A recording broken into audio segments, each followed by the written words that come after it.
સનદ કુમારો સુંદર મજાનો એક ઇતિહાસની કથા કહે છે કે તમે પ્રશ્ન કર્યો ને કે પાપી વ્યક્તિ, તો એક વ્યક્તિ છે જેને ખૂબ પાપ કર્યા છે.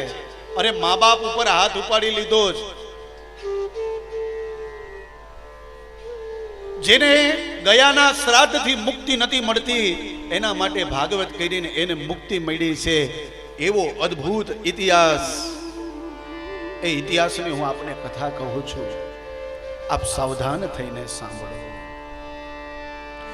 અત્ર તે કીર્તયિષ્યામ ઇતિહાસમ પુરાતનમ યસ્ય શ્રવણ માત્રેણ પાપહાનિ પ્રજાયતે.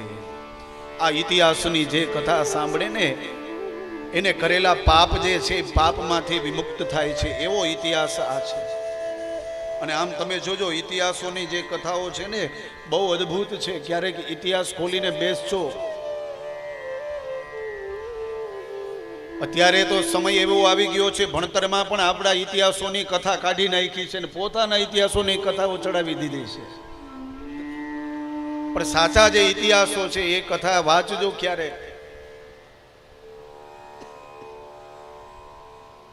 દિવ્ય કથા કહે છે, તુંગભદ્રા તટે પૂર્વમ મભ્યુત્પત્તનમુત્તમમ યત્ર વર્ણા સ્વધર્મેણ સત્ય સત્કર્મ તત્પરાહ. એક તુંગભદ્રા નદીનો કિનારો છે અને એ કિનારાની બાજુમાં એક સરસ મજાનું એક ગામ છે ને ગામમાં 4 વર્ણના વ્યક્તિઓ ત્યાં રહે છે. યત્ર વર્ણા સ્વધર્મેણ સત્ય સત્કર્મ તત્પરા. એ ગામનો એટલો અદ્ભુત સંપ છે કે 4 વર્ણના લોકો સંપીને રહે છે. બ્રાહ્મણ, ક્ષત્રિય, વૈશ્ય અને શૂદ્ર સંપીને રહે છે. જે વ્યક્તિ સંપીને રહે ને એને જગતમાં કોઈ તકલીફ પડતી નથી. જેનો દેશ સંપીને રહે, એ દેશમાં રહેલા વર્ણના લોકો સંપીને રહે. હું આ છું ને પેલો ઓલો છે, એ બધું મનમાંથી કાઢી અને બધા સંપીને રહે ને તો બીજા દેશવાળા આપણા દેશનો વાડ પણ વાકો ન કરી શકે. એ તાકાત છે સંપની.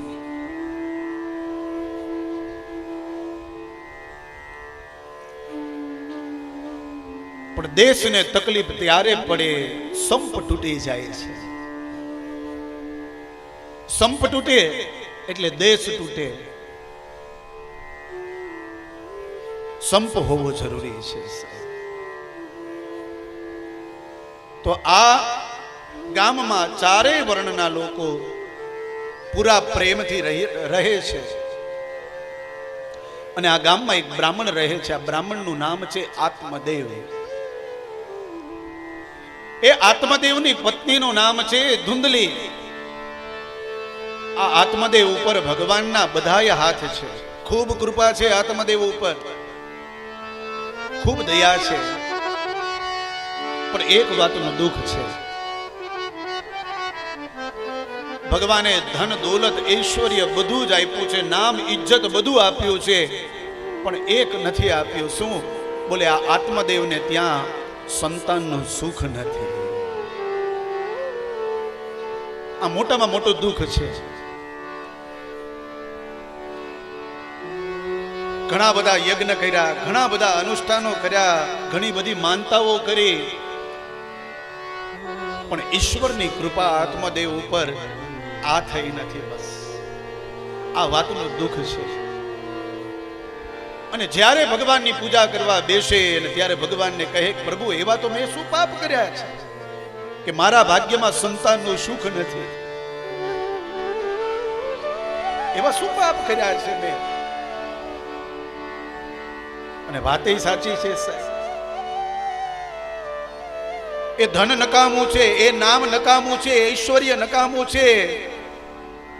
આ બધું વ્યર્થ છે જો ઘરમાં બાળક ન હોય તો.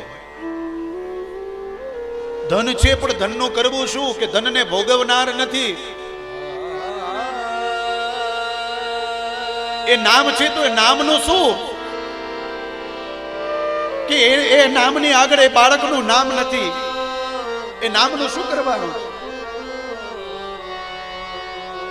એ યશ કીર્તિ ઐશ્વર્ય શું કામની? તો સંતાનનું સુખ ન હોય ને